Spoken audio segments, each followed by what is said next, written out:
Deux bouteilles noires par Wilfred Blanche Thalmann. Parmi les rares habitants qui restent à Dahlbergen, ce sinistre petit village de Mont Rapau, tous ne croient pas que mon oncle, le vieux Johannes van der Hoof, soit vraiment mort. Certains estiment qu'il doit être suspendu quelque part entre le ciel et l'enfer, à cause de la malédiction du vieux sacristain. S'il n'y avait pas eu ce vieux magicien, il pourrait être encore en train de prêcher dans la petite église humide de l'autre côté du marais. Après ce qui m'est arrivé à Dahlbergen, je ne suis pas loin de partager l'opinion des villageois. Je ne suis pas sûr que mon oncle soit véritablement mort, mais je suis tout à fait sûr qu'il n'est pas vivant sur cette terre. Il n'y a aucun doute, le vieux sacristain qui était en même temps fossoyeur l'a enterré autrefois, mais actuellement il n'est pas dans cette tombe. Je le sens presque derrière moi lorsque j'écris, pour m'empêcher de dire la vérité sur ces étranges événements survenus à Dahlbergen il y a tant d'années. Quand je suis arrivé à Dahlbergen pour répondre à une convocation, on était le 4 octobre. La lettre venant d'un ancien membre de la congrégation de mon oncle me disait que le vieil homme était décédé et qu'il laissait une petite propriété dont je pourrais hériter en ma qualité de seul parent vivant. Après avoir atteint le petit hameau perdu après une série de changements éreintants sur des lignes d'intérêt local, je parvins à l'épicerie de Mark Haynes, le rédacteur de la lettre, qui me fit entrer dans la petite pièce de derrière, privée d'air, pour me faire un récit particulier concernant la mort de Johannes van der Hoof. Vous devez faire attention, Hoffmann, quand vous rencontrerez ce vieux sacristain à Belfoster. Il a partie liée avec le diable, aussi vrai que vous êtes là. C'est Sam Pryor, en passant près du vieux cimetière il y a 2 semaines, qu'il a entendu chuchoter des choses aux morts qui sont là. C'était pas bien qu'il parle comme ça. Et Sam affirme mordicus qu'il y avait une voix qui lui répondait, une sorte de demi-voix caverneuse et étouffée, comme si elle sortait de la terre. Il y en a d'autres aussi qui pourront en causer. Ils l'ont vu dans la tombe du vieux Dominic Slot, celle qui est juste à droite contre le mur de l'église. En se tordant les mains, en causant à la mousse qui est sur la tombe comme si c'était le vieux Dominique lui-même. Le vieux Foster me dit que Haynes était arrivé à Dahlbergen environ 10 ans plus tôt et il avait été immédiatement engagé par Van der Hoof pour s'occuper de la vieille église de pierre humide où la plupart des villageois se rendaient pour prier. À part Van der Hoof, personne ne semblait l'aimer car sa présence faisait penser à des choses étranges. Quand les fidèles arrivaient à l'église, il lui arrivait de se tenir à la porte. Les hommes lui rendaient avec froideur son salut servile, tandis que les femmes passaient devant lui en tenant leurs jupes pour éviter de le frôler. Pendant la semaine, on pouvait le voir en train de tondre l'herbe du cimetière, d'arranger les fleurs autour des tombes en chantonnant de temps en temps et en parlant tout seul. Rares étaient ceux qui ne remarquaient pas l'attention particulière qu'il portait à la tombe du révérend Gilliam Slot, premier pasteur de la paroisse, en 1701. Ce n'est pas très longtemps après l'installation de Foster dans le village que les désastres ont commencé. Vint d'abord la faillite de la mine de la montagne, qui employait la plus grande partie des hommes du village.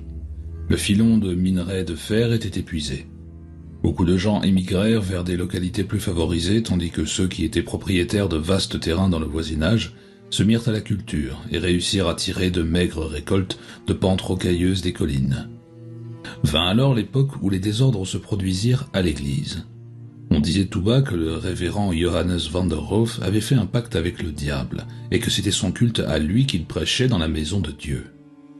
Ses sermons étaient devenus étranges et grotesques.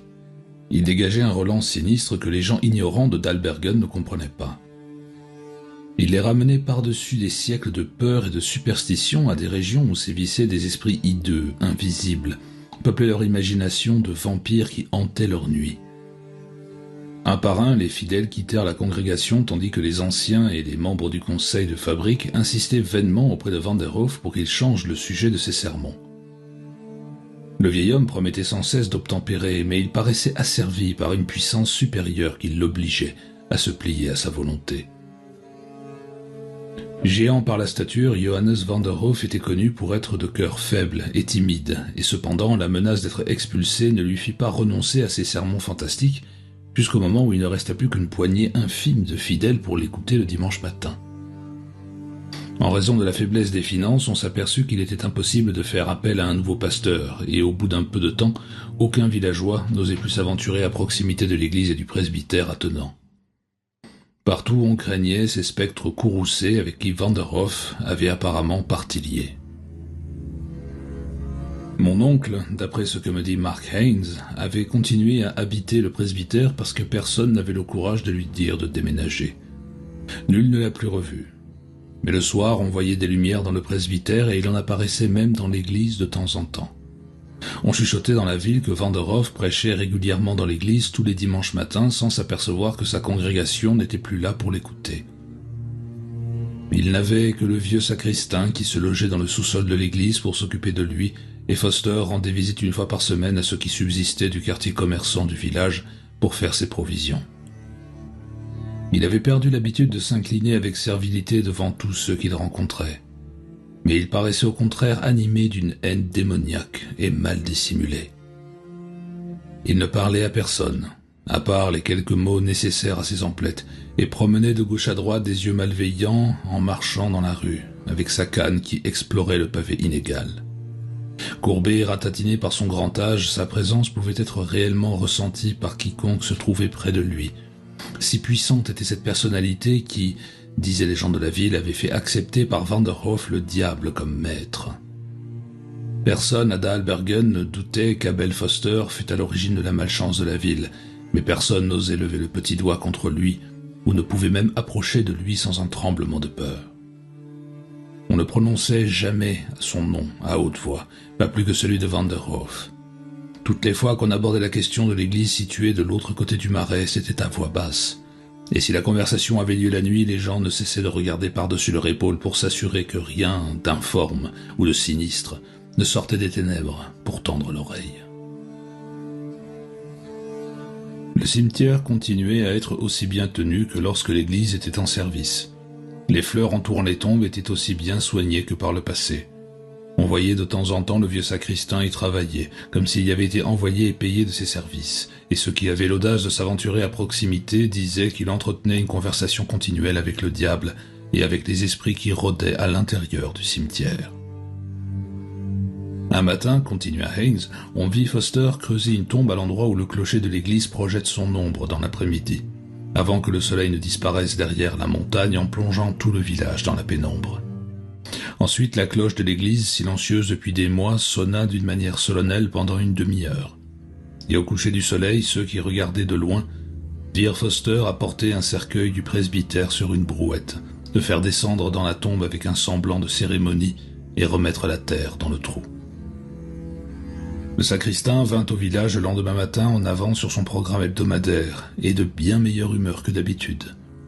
Il semblait disposé à parler, il signala que Van der Hoff était mort la veille et qu'il l'avait enterré son corps à côté de celui de Dominislot, près du mur de l'église. Il souriait de temps en temps et se frottait les mains avec une joie déplacée et injustifiable. Il était évident qu'il prenait un plaisir pervers et diabolique à la mort de Van der Hoff. Les villageois avaient conscience d'une étrangeté supplémentaire dans sa présence et l'évitaient autant qu'ils le pouvaient. Van der Hoff parti, ils se sentirent moins en sécurité que jamais, car le vieux sacristain était libre à présent de lancer ses sorts les plus pernicieux sur la ville, depuis l'église située de l'autre côté du marécage. Murmurant quelque chose dans une langue que personne ne comprenait, Foster repartit en sens inverse, en suivant la route qui franchissait le marais. C'est à ce moment-là que Mark Haynes se souvint d'avoir entendu Johannes Van der Hoff parler de moi comme étant son neveu. En conséquence, Haynes me fit prévenir dans l'espoir que je pourrais savoir quelque chose qui aiderait à tirer au clair le mystère entourant les dernières années de mon oncle. Cependant, je garantis à celui qui m'avait fait venir que je ne savais rien de mon oncle, ni de son passé, sauf que ma mère avait parlé de lui comme un homme ayant un physique de géant, mais très peu de courage et de force de volonté. Après avoir entendu tout ce que Haynes avait à me dire, je remis dans sa position verticale ma chaise que j'avais renversée en arrière, et je consultai ma montre. On était à la fin de l'après-midi. À quelle distance se trouve l'église ? Vous croyez que je peux y arriver avant le coucher du soleil ? Bien sûr, mon gars, vous n'allez pas vous risquer là-bas à la nuit. Pas là-bas. On pouvait voir le vieux trembler de tous ses membres. Il se leva à moitié de sa chaise et me tendit avec hésitation une main décharnée. « Voyons, c'est une pure folie. » Je ris en moi-même de ses craintes et lui fis savoir que... advienne que pourra. J'étais décidé à voir le vieux sacristain le soir même et à approfondir cette histoire le plus rapidement possible. Je n'avais pas l'intention de prendre pour argent comptant les superstitions des paysans ignorants.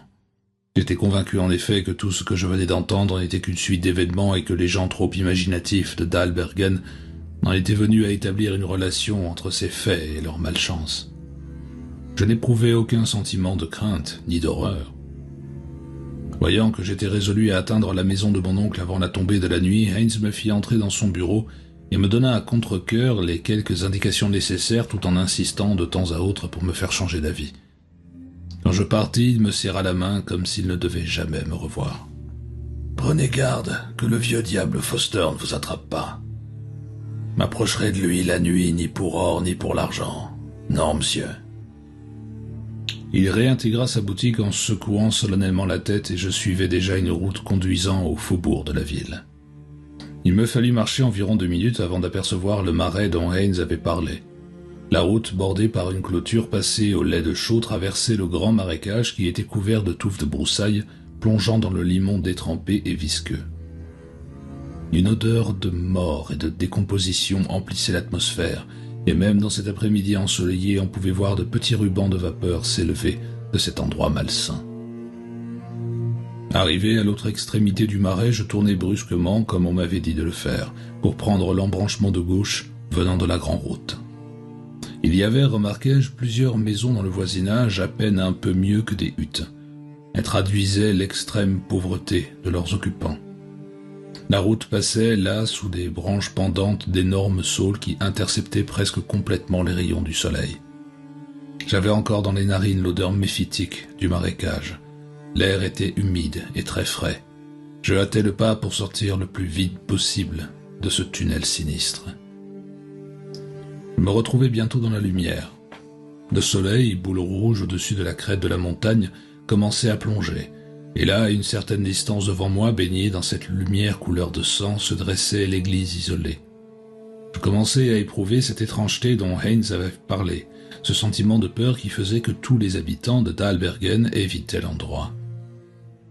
Cet édifice de pierre trapue, l'église, avec son clocher carré, ressemblait à une idole devant laquelle les tombes qui l'entouraient auraient été prosternées pour l'adorer. Leur partie supérieure, cintrée, évoquait les épaules de quelqu'un d'agenouillé, tandis que les bâtiments crasseux et gris du presbytère dominaient le tout comme une apparition. En embrassant ce décor du regard, j'avais un peu ralenti mon allure. Le soleil était à présent en train de disparaître très rapidement derrière la montagne, et je me sentis glacé par l'air humide.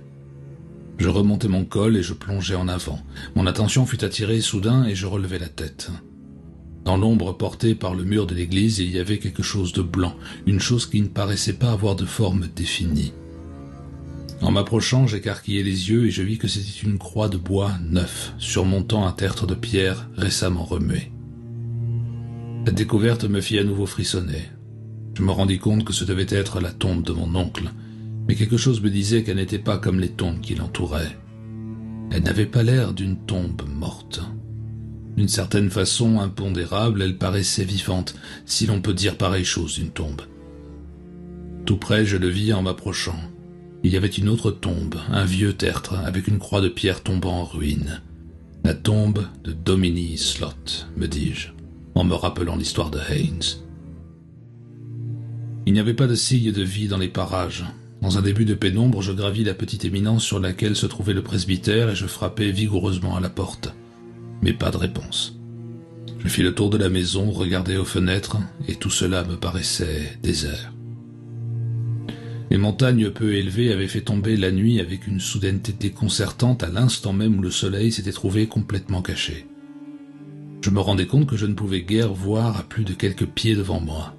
En l'explorant très soigneusement le terrain, je contournai un coin de la maison et je m'arrêtai en me demandant ce que j'allais faire à présent. Tout était silencieux. Pas un souffle de vent, aucun de ces bruits qu'on entend d'habitude et qui sont causés par les promenades nocturnes des animaux. J'avais depuis un instant oublié toute crainte, mais devant ce calme sépulcral, mes appréhensions reparurent. Je voyais déjà l'air peuplé d'esprits fantomatiques qui se dressaient autour de moi en rendant l'air irrespirable. Je me demandais pour la 100e fois où pouvait bien être le vieux sacristain. En restant là, m'attendant plus ou moins à voir quelques démons sinistres surgis des ténèbres, je remarquai 2 fenêtres éclairées dans le clocher de l'église. Je me rappelais alors ce que Haynes m'avait dit. Foster logeait dans le sous-sol de l'église. J'avançai avec précaution dans l'obscurité et je trouvai une porte de côté de l'église entrebâillée. L'intérieur dégageait une odeur de moisi et d'humidité. Tout ce que je touchais était recouvert d'une couche de moisissure glacée et visqueuse. Je grattai une allumette et me mis à explorer pour découvrir, si possible, comment on pouvait entrer dans le clocher. Et soudain, je m'arrêtai pile. Un fragment de chanson proféré d'une voix forte, obscène, pâteuse, une voix d'ivrogne, montait. L'allumette me brûlait les doigts et je la lâchai. 2 petits points de lumière perçaient les ténèbres sur le mur de l'église le plus éloigné, et au-dessous d'un côté, je pouvais voir une porte se détacher, avec des crevasses qui laissaient filtrer la lumière. Le chant s'arrêta aussi brusquement qu'il avait commencé, et ce fut de nouveau le plus profond silence. Mon cœur me martelait la poitrine, le sang battait à mes tempes. Si je n'avais pas été pétrifié de terreur, je me serais immédiatement enfui. Sans prendre la peine de gratter une autre allumette, je cherchais mon chemin en tâtonnant à travers les bancs jusqu'au moment où je me trouvais en face de la porte. La sensation de dépression qui m'avait envahi était si profonde que je croyais agir dans un rêve. Mes actes étaient presque involontaires. La porte était verrouillée. Je m'en aperçus en essayant de tourner le bouton. Je donnai des coups de poing pendant un certain temps, mais je n'obtins aucune réponse. Le silence était toujours aussi complet. J'explorai le pourtour de la porte, découvris les gonds, en retirai les pivots et laissai la porte tomber devant moi. Une lumière diffuse se répandait sur un escalier raide.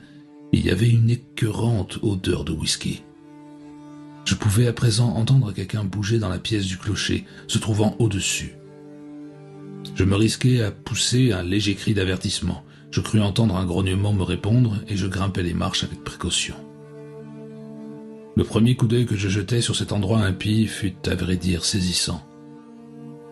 Éparpillés dans la petite pièce, il y avait sous une épaisse couche de poussière, de vieux livres et de vieux manuscrits, des objets étranges d'une ancienneté presque incroyable. Sur des étagères montant jusqu'au plafond se trouvaient d'horribles choses contenues dans des flacons et des bouteilles de verre, des serpents, des lézards et des chauves-souris. De la poussière, de la moisissure, des toiles d'araignée recouvraient le tout. Au centre, derrière une table sur laquelle était posée une chandelle allumée, une bouteille de whisky presque vide et un verre, se tenait un personnage, immobile, au visage maigre, décharné, ridé, dont les yeux méchants semblaient vouloir me transpercer. Je reconnus en un instant Abel Foster, le vieux sacristain.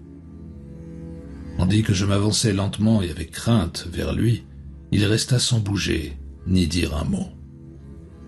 « Monsieur Foster ?» demandai-je, tremblant d'une peur irraisonnée en entendant l'écho de ma voix dans cette pièce confinée. Je me demandais s'il n'était pas grisé au point de devenir complètement insensible, et je contournai la table pour venir le secouer. Au seul contact de mon bras sur son épaule, l'étrange vieil homme bondit de son siège d'un air terrifié. Ses yeux me fixaient toujours du même regard ahuri. En agitant les bras comme des fléaux, il recula. « Non, ne me touchez pas! Allez-vous-en! Allez-vous-en !» Je voyais qu'il était non seulement ivre, mais frappé d'une sorte de terreur sans nom. Je pris un ton apaisant pour lui dire qui j'étais et ce qui m'amenait. Il parut vaguement comprendre et se renfonça dans son siège, effondré, sans bouger. « J'ai cru que vous étiez lui. J'ai cru que vous étiez lui qui revenait chercher cette chose. Il a essayé de sortir depuis que je l'ai mis là-dedans. » Subitement, sa voix s'éleva jusqu'au niveau du cri. Il se cramponna à sa chaise. « Peut-être qu'il est sorti, à présent. Peut-être qu'il est sorti !» Je regardais autour de nous, m'attendant à moitié à voir quelque forme spectrale monter l'escalier. Qui peut être sorti? Vanderhoof. La croix qui est sur sa tombe ne cesse de tomber la nuit. Tous les matins, la terre est remuée et devient plus difficile à tasser de nouveau. Il sortira de nouveau. Il sortira et je ne pourrai rien faire. Je l'obligeai à se rasseoir et je m'installai sur une caisse près de lui. Il tremblait, en proie à une terreur mortelle. La salive s'écoulait de la commissure de ses lèvres. De temps en temps, j'éprouvais cette sensation d'horreur que Haynes m'avait décrite quand il me parlait du vieux sacristain. Vraiment, il y avait quelque chose d'étrange avec cet homme. À présent, sa tête était retombée sur sa poitrine et il paraissait plus calme, tout en marmonnant des choses. Je me levai brusquement et allai ouvrir une fenêtre pour chasser les relents de whisky et l'odeur de moisi des choses mortes. La lumière diffuse d'une lune qui venait de se lever rendait les choses situées plus bas à peine visibles. De la position que j'occupais dans le clocher, je pouvais seulement voir la tombe de Johannes Vanderhoof, et en la regardant, je clignais des yeux. La croix avait bougé. Je me rappelais qu'une heure auparavant, elle était verticale. Je fus de nouveau pris de terreur. Je me retournai rapidement vers Foster, qui était toujours assis dans son fauteuil et me surveillait. Son regard paraissait plus normal qu'un instant plus tôt. « Alors, comme ça, vous êtes le neveu de Vanderhoof. Bien. Vous pourriez aussi bien être au courant de tout. Avant longtemps, il sera revenu après moi, dès qu'il aura pu sortir de cette tombe qui est là. Autant que vous sachiez tout. » Sa terreur semblait avoir disparu. Il paraissait résigné à quelque destin horrible qu'il s'attendait à voir se dessiner d'un instant à l'autre. Sa tête retomba encore une fois sur sa poitrine et il reprit de sa voix monotone. « Vous voyez tous ces livres et tous ces papiers? Eh bien, c'était autrefois ceux de Dominique Slot. Dominique Slot qui était ici il y a de ça des années. Toutes ces choses ont un rapport avec la magie noire que ce vieux Dominique connaissait avant de venir dans le pays. Là, il les brûlait et il les faisait bouillir dans l'huile pendant des heures pour leur apprendre à savoir des choses comme ça. Voilà ce qu'il faisait. Mais le vieux Slot savait, et il allait pas le dire à personne. Non, monsieur, le vieux Slot prêchait ici il y a des générations, et il venait ici et il étudiait dans ses livres, et il se servait des choses mortes dans les flacons et prononçait des formules magiques, et d'autres choses. Mais il permettait à personne de le savoir. Non, personne ne le savait à part Dominique Slot et moi. Vous? Après qu'il me l'a eu appris, je veux dire. Quand il me répondit, sa figure laissait paraître des rides de fourberie. J'ai trouvé toute cette camelote ici quand je suis devenu le sacristain de l'église. Et je lisais tout ça quand j'étais pas à mon travail. Et j'ai bientôt tout su. Le vieil homme continuait de sa voix monotone et moi j'écoutais bouche bée. Il me parla de la façon d'apprendre les formules difficiles de démonologie, de façon à pouvoir, par des incantations, jeter des sorts aux êtres humains. Il avait célébré les horribles rites occultes de sa religion infernale, en appelant l'anathème sur la ville et ses habitants. Rendu fou par ses désirs, il essaya de soumettre l'Église à son emprise, mais la puissance de Dieu était trop grande. Il s'aperçut que Johannes Vanderhoof était un esprit faible. Il l'ensorcela de telle sorte qu'il se mit à prêcher d'étranges sermons qui frappèrent de terreur les âmes simples des campagnards. Grâce à la place qu'il occupait dans cette pièce du clocher, disait-il, derrière un tableau représentant la tentation du Christ qui ornait le fond de l'église, il pouvait voir Vanderhoof pendant qu'il prêchait, à travers des trous qui, dans le tableau, correspondaient aux yeux du diable. Terrifiés par les choses étranges qui se produisaient dans son sein, les membres de la congrégation s'en allèrent, les uns après les autres, et Foster fut en mesure de faire ce qui lui plaisait avec l'Église et avec Vanderhoof. Mais qu'est-ce que vous avez fait de lui? Il éclata de rire en rejetant la tête en arrière dans une joie d'homme saoul. Je lui ai pris son âme. J'ai pris son âme et je l'ai mise dans une bouteille, une petite bouteille noire, et lui je l'ai enterré. Mais il n'a pas son âme, et il ne peut aller ni au ciel ni en enfer. Alors il revient la chercher. Il est en train d'essayer de sortir de sa tombe. Je peux l'entendre se frayer un chemin à travers la terre. Il est tellement fort.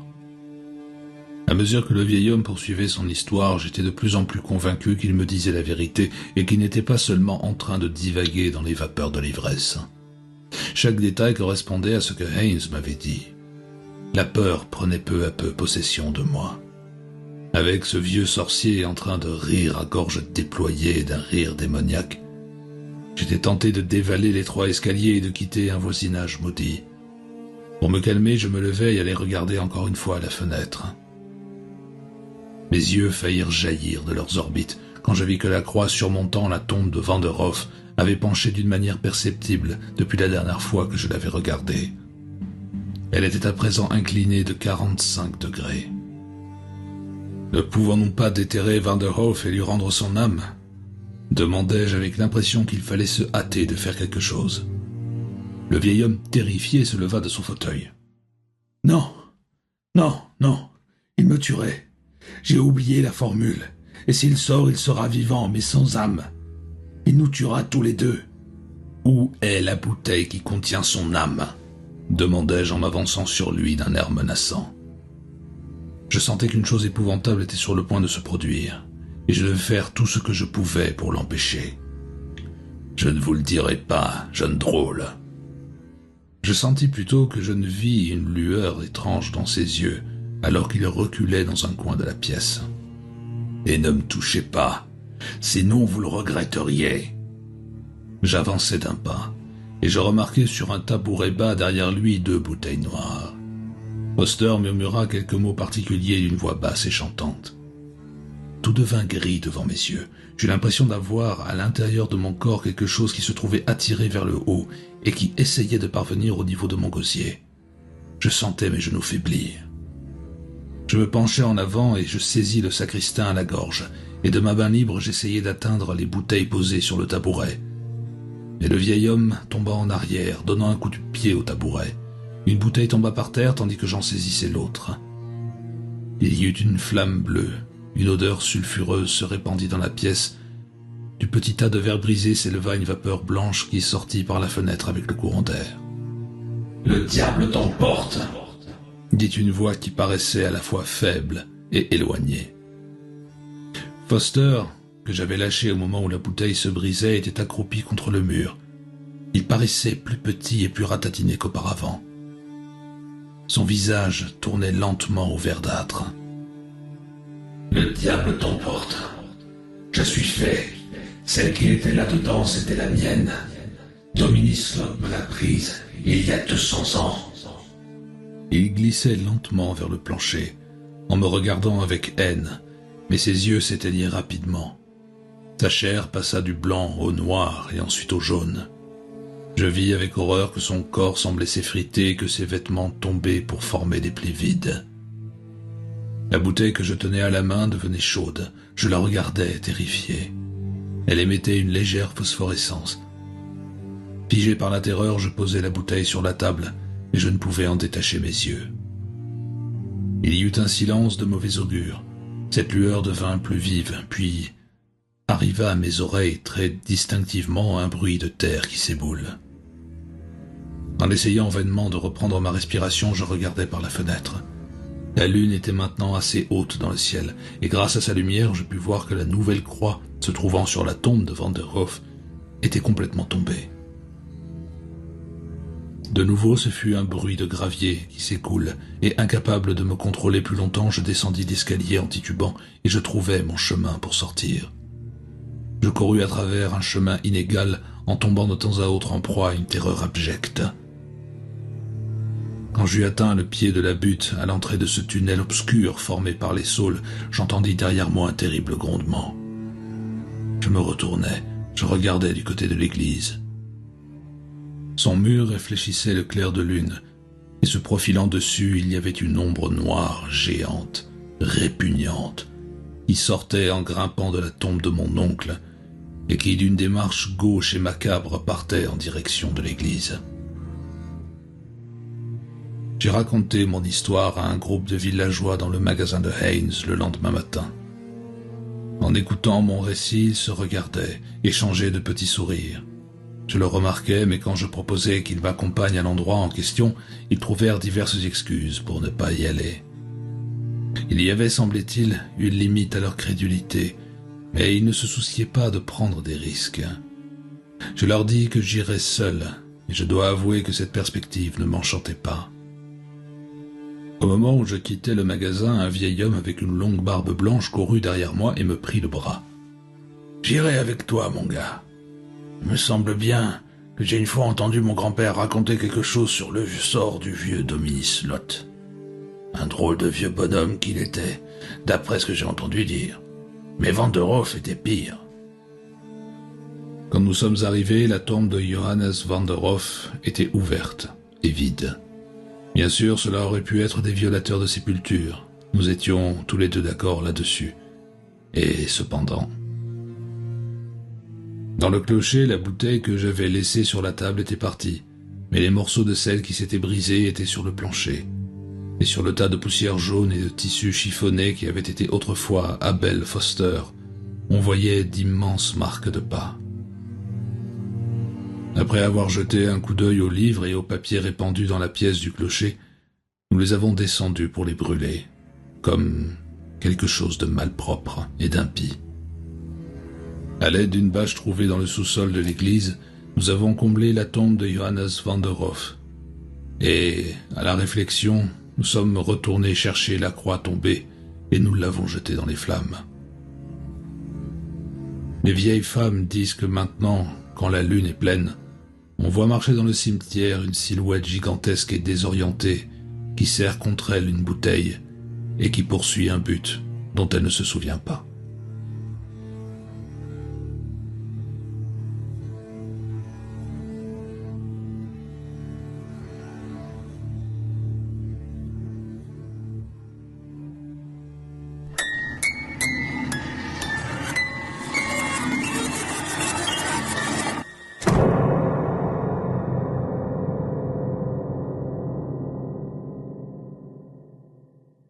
And try to save you. My chat tried to band together and save me. Oh, thank you so much for the likes. Oh, thank you. Yes. And they failed because there was another group stopping them from saving me. And I was lost. I didn't know how to escape jail. But eventually I left jail. So how long were you in there? I think the max that I was in jail for was like 2 hours. 2 hours? Yep. So what did you do for those 2 hours? Oh, I wasn't on stream. Yeah. Hold on. Okay. Oh, here, right, here. right. I'm gonna send my goose to attack you, but you have to accept. It needs to be consensual. Accept. Okay, Sha. Will the goose win or Annie? Geese, geese. Wait, are we fighting? Wait, did it work? No, it didn't work. Hold on, we're trying. Oh, okay. Hold on, become close. You have like a little penguin thing across your arm. I or across your do. waist. It's my I penguin. want that too. Goose, go, go, go! Oh! Yes! High five! No, back? don't attack back. Are you crazy? It didn't work anyways. I paid money for that goose. Well, Again. Okay. But like, this is just abuse now. No. Pathfinding failed. Oh, hold on. The move. Mhm. Okay, we try. Where'd she go? Oh, she teleport. Oh goodness! You're sliding around.